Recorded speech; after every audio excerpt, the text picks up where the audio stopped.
months. I shouldn't even need to say this anymore, but don't mind the hot mess. It's been one really long day and a really long weekend of being stuck inside all weekend because of rainy, crappy weather. So I was painting my little butt off. You guys saw I've pretty much painted like everything left in my house this weekend. And now I hate projects left undone. Like, I just can't deal with it. So no matter how tired I am or how late it is, I just gotta get this freaking done, right?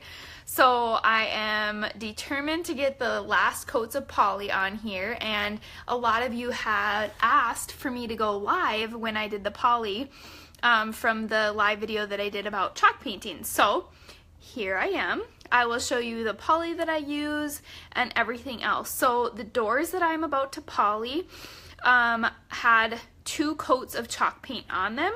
So I'll show you what they look like. I have 2 colors here. I'm going to flip my camera around. So these are the white, and I just did poly them so you can see they're a little shiny. They're just going to be drying here shortly. And then these are the gray that I'll do live for you. I'll poly one of them live and show you how it's done.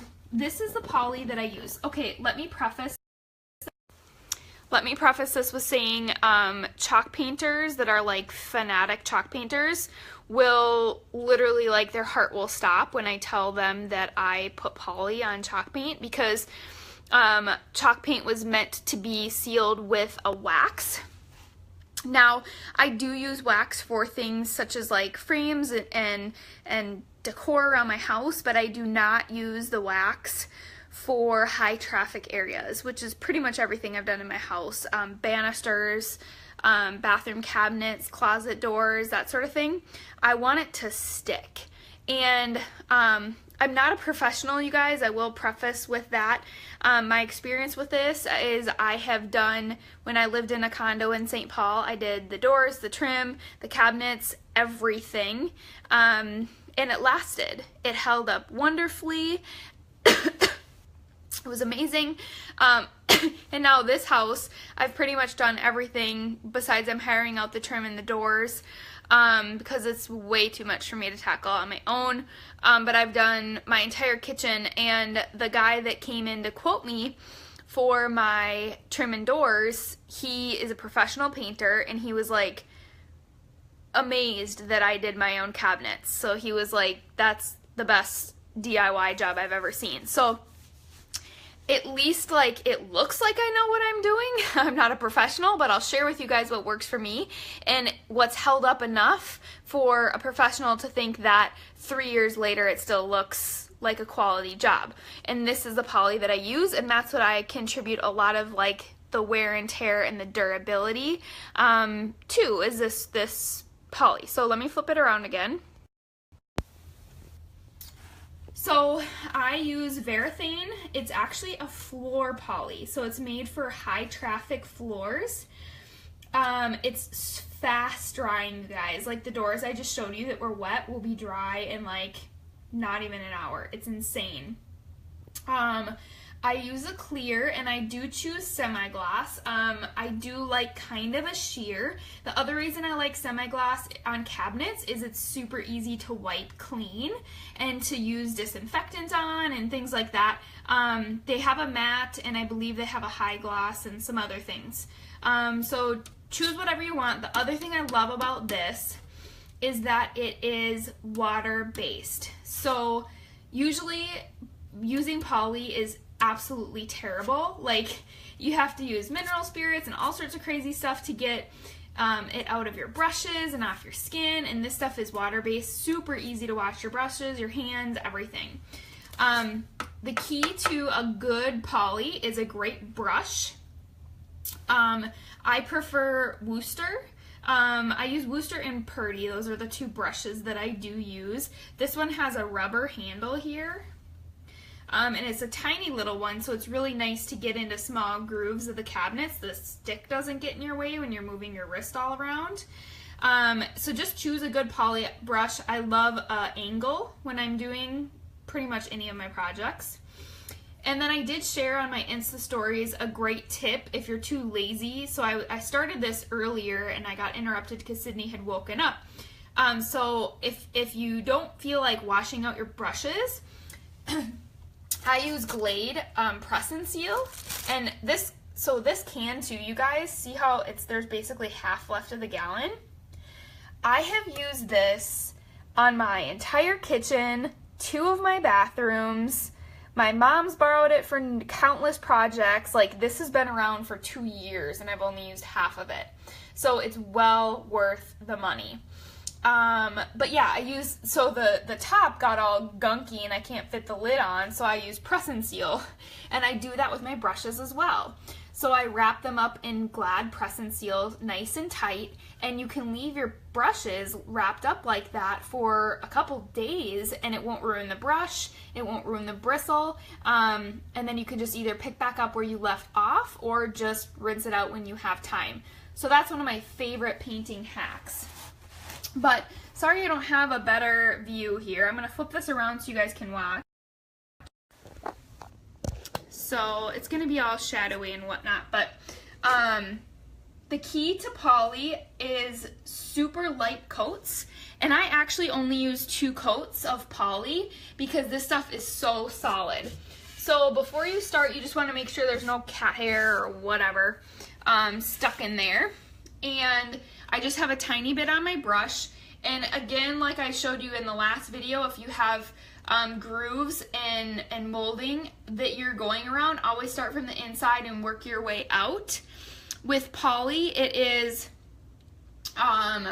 really important to try to have like clean strokes.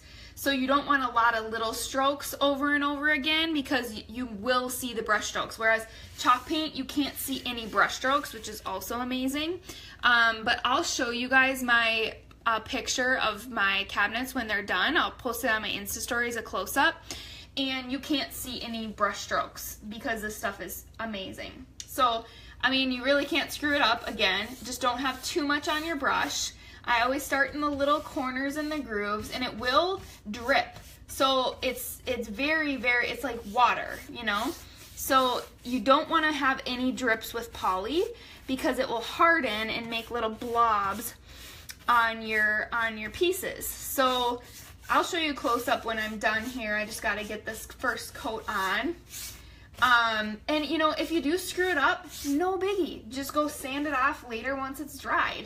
It's really, you guys, you can't be scared to paint because there's always a way to fix it. Same with chalk painting. I think I forgot to say this in my video, but if you do screw something up or you get a blob or a cat hair or whatever underneath the paint, just sand it off and start over. You know, it's very forgiving if you just go for it. I knew my husband was gonna call right when I was trying to do this. So with this, it's pretty forgiving. And it's really easy to see where you're going because it's glossy. So I can kind of just look at areas that I've missed. Now what I do with the poly as well is I wait until it's completely dry. So the cabinets that these doors are going on, for example, I just finished the second coat. So I waited till it was completely dry. And the second coat is really just kind of a touch-up coat. It takes maybe 5 minutes, and I just took a flashlight and I aimed it on the cabinets so I could see where I had missed the glare. Because the chalk paint is very matte and it doesn't have a sheen to it, right? So I could see very easily where I had missed a spot of poly. So I'll show you guys quickly.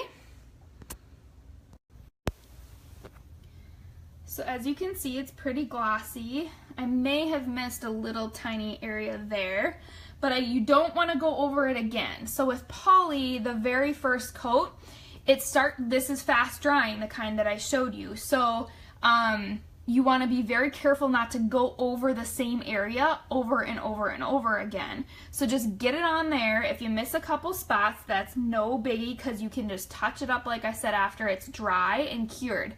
I personally do not and have not ever, with this poly that I showed you, I've never sanded between coats, and I know that's another thing professionals are probably going to gasp over or whatever, but I don't. I never have had an issue with this poly. It still cures to each other without sanding in between coats. So like I said, upstairs on the base of this cabinet, I just quickly went over the spots that I had missed and let it dry again. I do allow, I've never read the bottle, to be honest, with you, but I do allow about, well, let's see, I did that this morning. I try to allow at least 5-6 hours of curing, even though it's dry longer before that. I don't, it may be dry to the touch, but I want it to be completely hardened before I put that second little glazed over coat.